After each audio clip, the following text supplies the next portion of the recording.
If Byron Brown does enter the transfer portal and picks Alex Golesh and Auburn, that could be absolutely electric for 2026.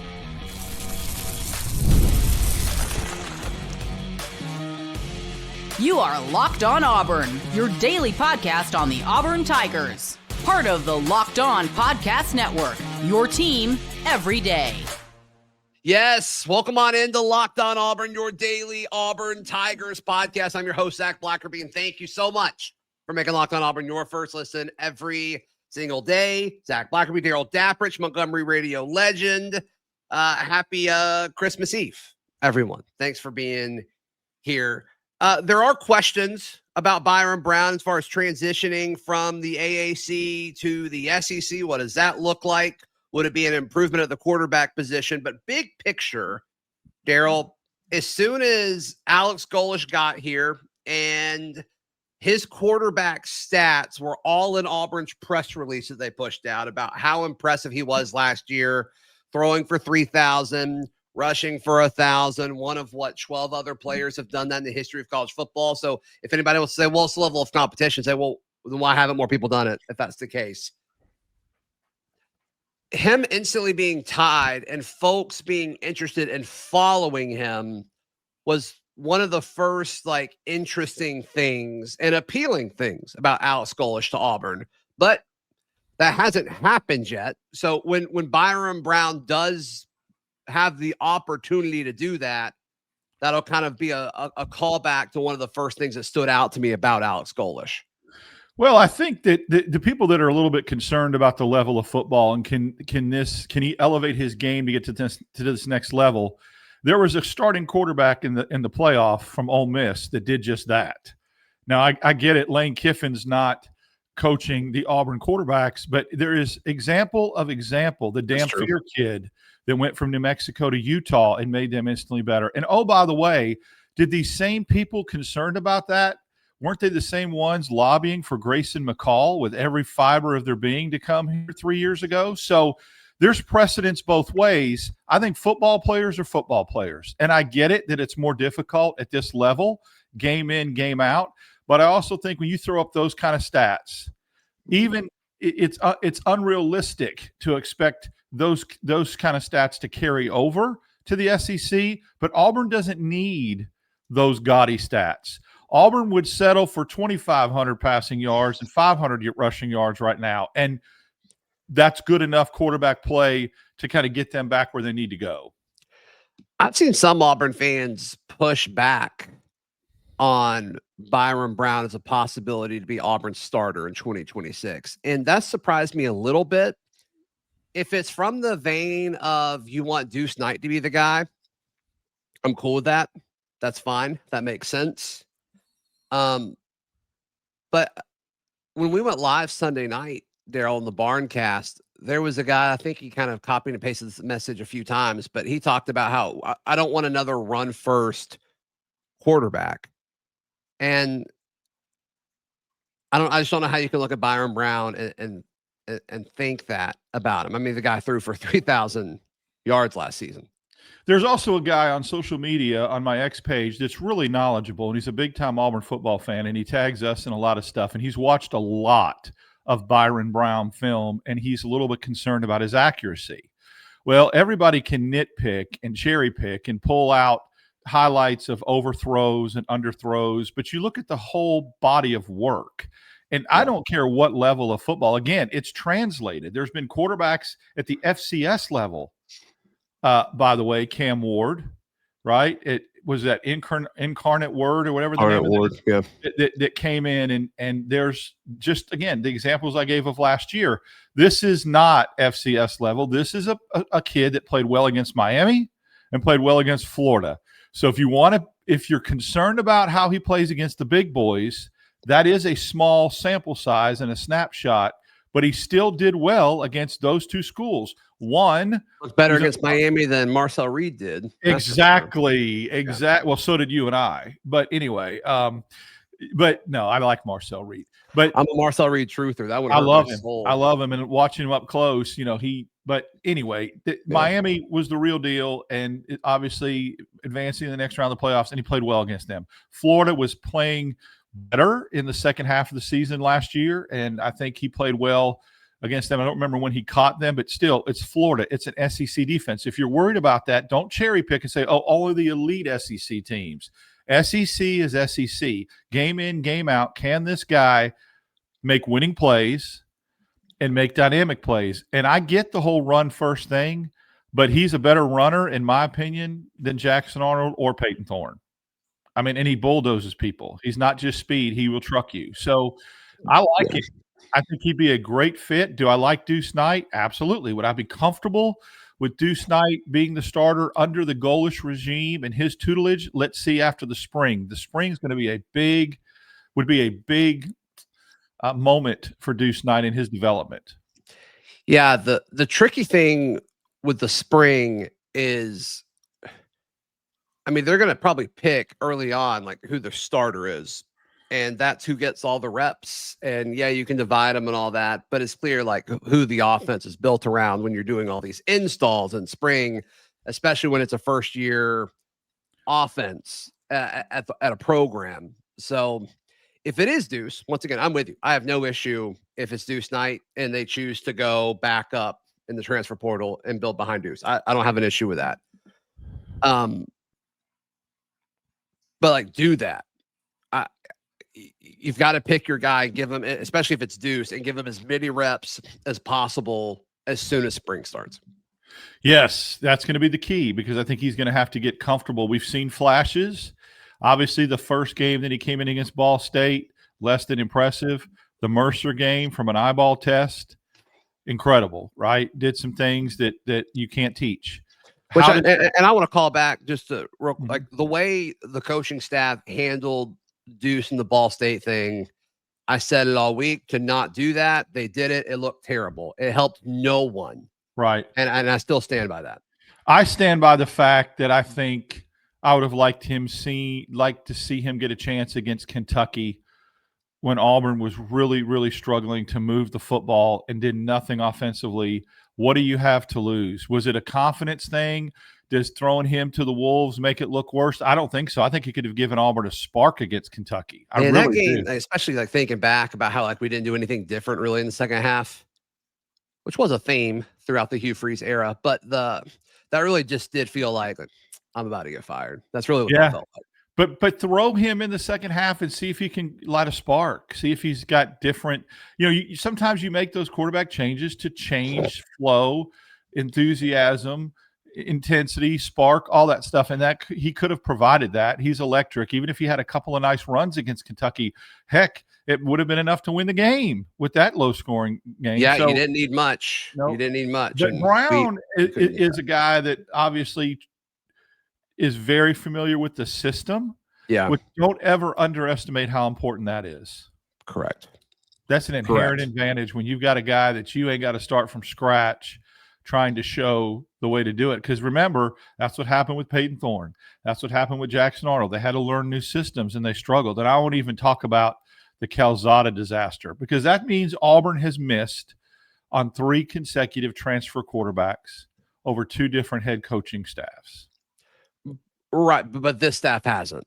Correct. And that's why I think they will, because it's an inherent quarterback that played for you, that's different to me than getting a Peyton Thorne or Jackson Arnold. Deeper than just – this would be deeper than just like learning the plays and his tendencies, his strengths, his weaknesses. Like everything about this kid. And meanwhile, while you're working, developing, the offense for 2026 around this guy, hypothetically, you also could be learning Deuce if Deuce, chooses to come and potentially back up Byron Brown. It's the perfect situation. I think you could argue it's a great situation for Deuce as well. We'll see. Regardless, and you mentioned a few of those names, would Byron Brown be an improvement? And would he be the best quarterback for Auburn since when? That's next, right here on Locked On Auburn. Today's show brought to you by our friends at FanDuel. Darrell, Dapprich, FanDuel, America's #1 sportsbook. NFL Sundays move fast. One big play, then suddenly everything feels different. maybe a Ramondre Stevenson go-ahead touchdown, maybe a Clavon Chason forced fumble on Zay Flowers to put the Patriots in the playoffs, to help the Pittsburgh Steelers. Or maybe would have North. been a non-call on an obvious pass interference. How big of a play would that have been? Yeah, you're welcome, Baltimore Ravens. Too bad you didn't do anything with it. NFL Sundays move fast. One big play, then everything suddenly feels different. If you want to be right in the middle of the action this season, visit FanDuel.com and place your NFL live bets all season long. FanDuel, the game moves fast, and so can you. Thank you so much for making Locked On Auburn your first listen every single day. Merry Christmas Eve, everyone. Thank you so much for spending this special time of year with us. I know there's a bunch of different things going in a bunch of different directions. We appreciate you spending the time with us. If Byron Brown were to enter the portal from USF, follow Alex Golesh, and become an Auburn quarterback, and let's just assume he starts, which I think if he comes here, I think it's assumed that he's a starter. He would be Auburn's best quarterback since when, Darrell? Bo Nix. Bo Nix? Yeah, that's what I was going to say.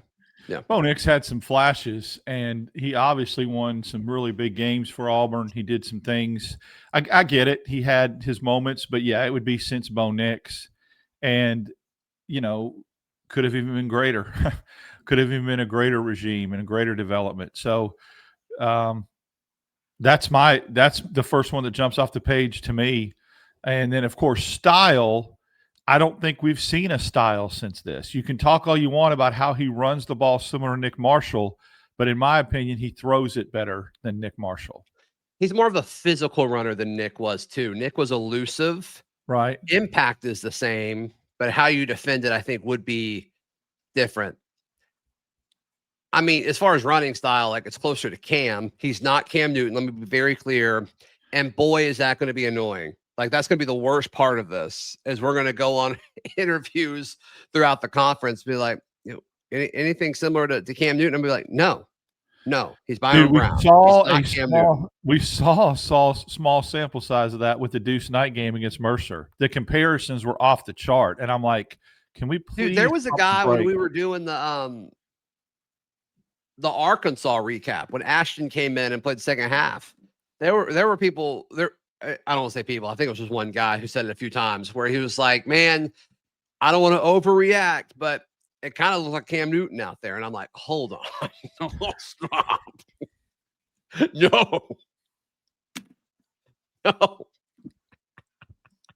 Pump the brakes. Like, I'm glad we're excited. There will never be at Auburn University another Cam Newton, just like there will never be another Bo Jackson. And the ironic part is, I could be naive. I came here in 89. I don't remember a lot of people wanting to jump and make comparisons of any running back Auburn had that was great and compare him to Bo Jackson. I don't remember those same type of comparisons. You know, it didn't matter who it was. And Auburn's had some good ones. Auburn's had some great running back. I mean, Cadillac Williams was never compared to Bo. Ronnie Brown, you know, Trey Mason, the studs that Auburn had at running back. I don't ever remember them saying, oh, that was Bo-like, because nothing is Bo-like when you're talking about the greatest athlete in the history of athletics, period. Mm-hmm. Sorry, Jim Thorpe, Deion Sanders. It's not close. Right. So there you go. Right. That is true. Nobody ever compares great running backs at Auburn.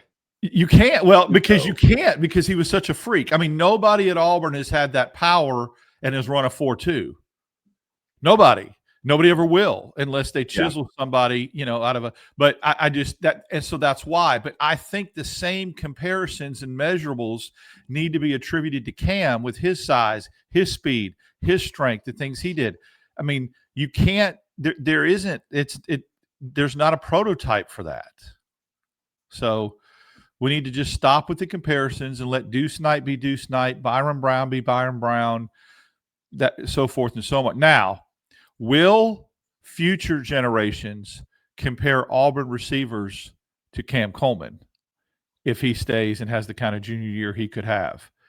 Same thing could happen. Hey, that's another Cam Coleman, right? There's never been an Auburn receiver, because Auburn's been so lacking in the receiver department, that you can compare anybody to, and that's sad. You know, Darius Slate. I mean, oh, there's another Sammy Coates. I mean, you just I mean, that goes to show you the void and the absolute, just, that it's been with receivers, and that's what's interesting. So, Byron Brown, if he comes here, will be his own type of quarterback that Auburn hasn't seen before in the way he plays in style. Yeah, I think that's well said, Darrell. I think that's well said.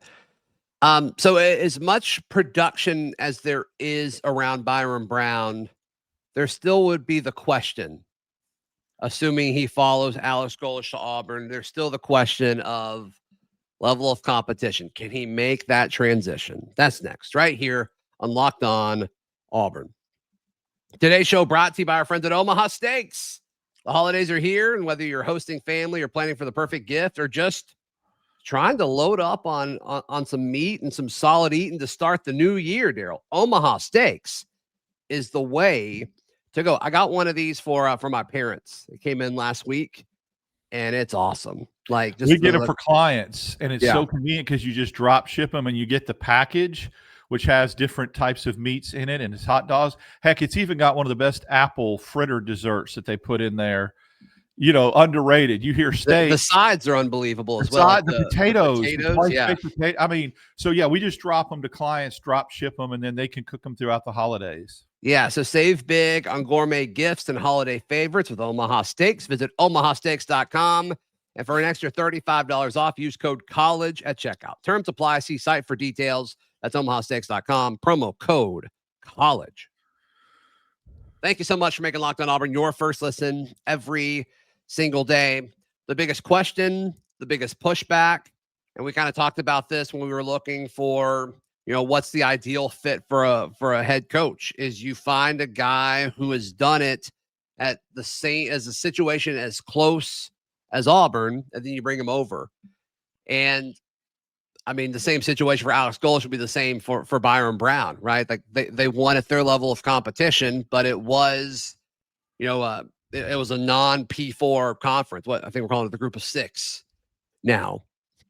And I think that is a worthy question because of something you mentioned earlier. Auburn's missed on these types of additions over the past bit, but also you look at it and some of the guys you mentioned, Calzada came from the SEC when we got him. Jackson Arnold came from the SEC when we got him. I'm not saying that you can't get other players from the SEC and be good, but if we're looking at the recent track record, where they've come from has not mattered. Great point, because arguably the second best conference in the country is the Big Ten, and that's where Peyton Thorne came from and actually played really, really well and won a Peach Bowl as a freshman. Of course, he had that receiver that plays for Buffalo, and I think it's Coleman that was really a stud for him, and that helped. But Auburn's had good receivers. He had a guy that plays for the Packers as well on that team. So, that's just like we've talked before about the way things were done with winning the press conferences and winning all the PR battles and maybe perhaps overpaying for players didn't work. Translated to 3 losing seasons. Maybe getting a quarterback from a Power 4 school that you think's plug and play hasn't worked either. Give a guy a chance who's shown at the very just tick below level. Now, we're not talking about an FCS guy, but we're talking who has had, like I said, some successful jumps. We're talking about a guy who plays in a group of 5 conference that now has a seat at the table at the playoff. And again, the names are out there that have been successful over the last 4 or 5 years. Go find them. Go research them. There's been examples of failures, but there's been just as many examples of it being successful. And inherently coming to play for the coach you're familiar with and who made you who you are, when I say that, under his tutelage where you've been successful, I think is a tremendous advantage and differentiator than what we saw before with the quarterbacks that came to Auburn. Every one of those quarterbacks was now playing for a different head coach and a different system. What if Mel Tucker went from Michigan State and got a bigger job and Peyton Thorne followed him? How would that have happened? What about, Venables, if he believed in Jackson Arnold and he went and took a Michigan job or something like that? I'm just saying last year, how that would have translated may have looked differently. If he went to play for Jeff Lebby at Mississippi State, Jackson Arnold, that was an argument that he might have felt more comfortable there.